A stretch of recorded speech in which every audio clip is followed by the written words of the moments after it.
Mr President. The Greens are also supportive of this report and the recommendations, and in particular I want to put on record our support for the Code of Conduct that has been proposed.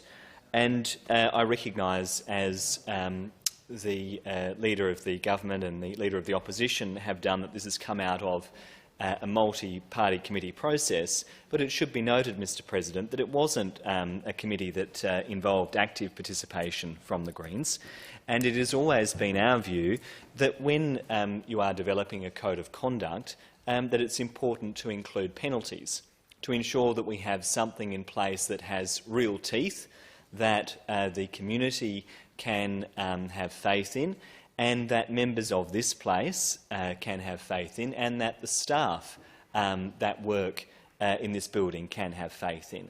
And with all due respect to the Honourable Mr Lucas, I'm not sure that this Liberal government has the best track record when it comes to enforcing the behaviour of their members of parliament.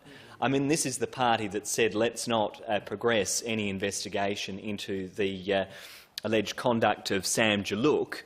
Let's just let that slide. And the member should be referred to by his seat. The member apologise. The member for Waite.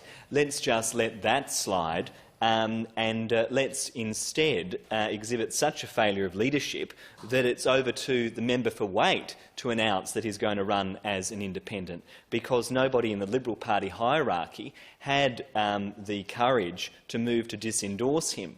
So I'm not sure that the argument that, oh well, the political parties will take care of their business and the government will discipline people who do the wrong thing really carries much weight. And I also refer, Mr President, you to the conduct of the former SA Minister Stefan Knoll, who was found to have engaged in misconduct over his interactions with the Cemetery Board by the Ombudsman, and I'm not sure what action has been taken by the government in relation to that behaviour. So it is important, Mr President, that there are some clear consequences that flow if people do the wrong thing.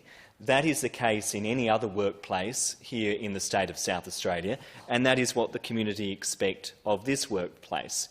Now, in terms of the amendment, I'll talk to that later when I have the opportunity to do so. But in general terms, what it does is imposes or provides the opportunity for the Parliament to impose fines, compel a member to apologise, or suspend a member from the service of this council. Members may well ask, and the Treasurer, the Honourable Treasurer has made this point, how long would the suspension last, what is the fine, and so on. These are matters that are dealt with in the Victorian model from which this language has been drawn, and were this to be implemented, we could certainly finesse some of those issues through further changes to the standing orders, Mr President. So it's not the desire of the Greens to hold up this process in any way. We are absolutely supportive of a code of conduct. It's taken a very long time for us to get here.